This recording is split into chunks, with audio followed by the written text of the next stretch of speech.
everyone. Today I want to talk about for sale by owner. When people decide that they want to go ahead and sell their house on their own. And I'm going to give you 9 reasons why you need to reconsider this. Reason number 1 is leaving money on the table. A lot of you guys out there that are considering selling on your own are doing it because you want to save on commission. But the National Association of Realtors has come up with a statistic that's very powerful. And that is that when they look at the homes that have sold with realtors, the average home sale price is $240,000. When they look, $49,000. When they look at the homes that were sold by owner, they're $190,000. That's a significant difference.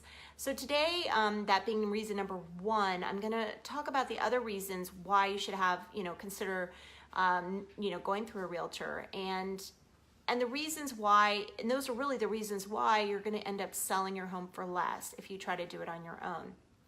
So number 1, of course, is leaving money on the table. Number 2 is having a marketing strategy. What that means is having a pricing strategy. What is your market in your neighborhood, in your particular town? It might be very different than something that's going on across the town. We call that a micro market.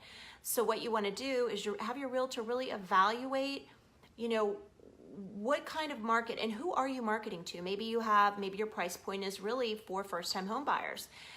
Who are first-time home buyers? Well, you're probably looking at a younger crowd.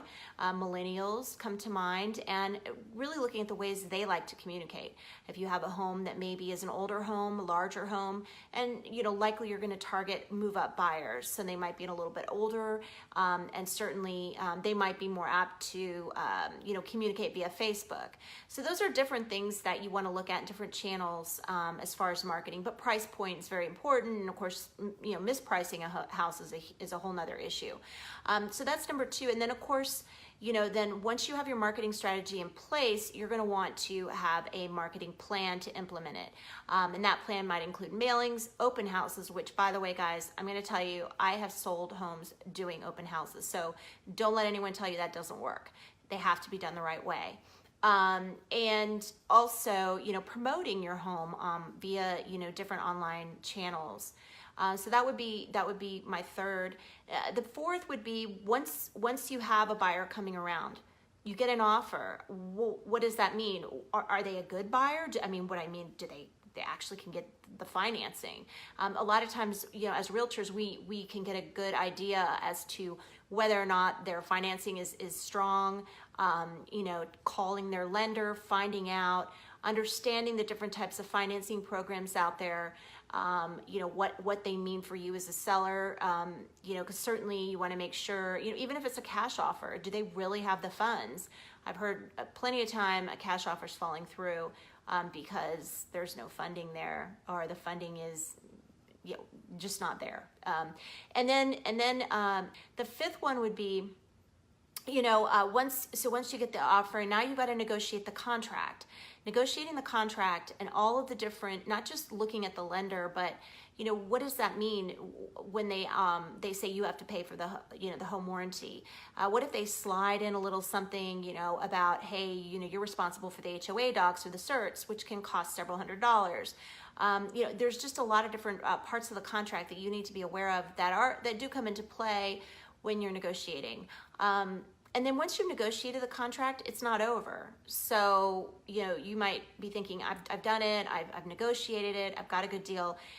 And now they're going to come in and they're going to do the inspections. And all of a sudden you get this report that, maybe you don't get the whole inspection report, but you get a list of requests that include items such as, it's just not up to code. Well, what does that mean? Does that mean you should pay for that?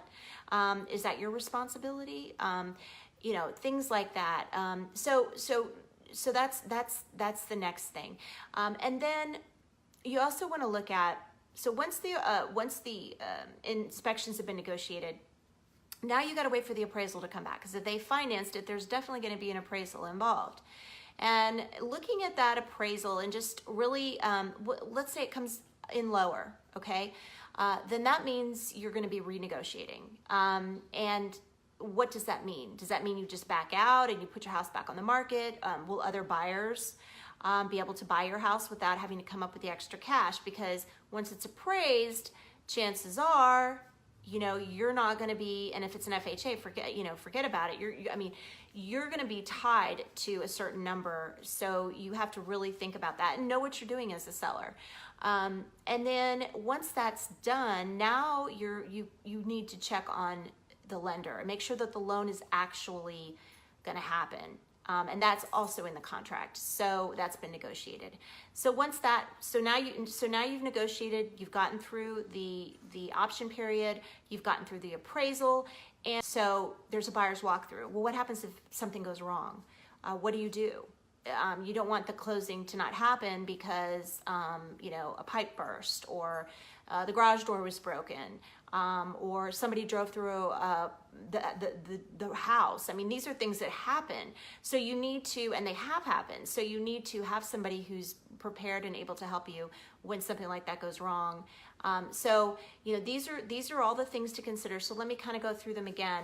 It's going to be 1, not leaving money on the table. 2, a marketing strategy. 3, a marketing implementation of your marketing plan.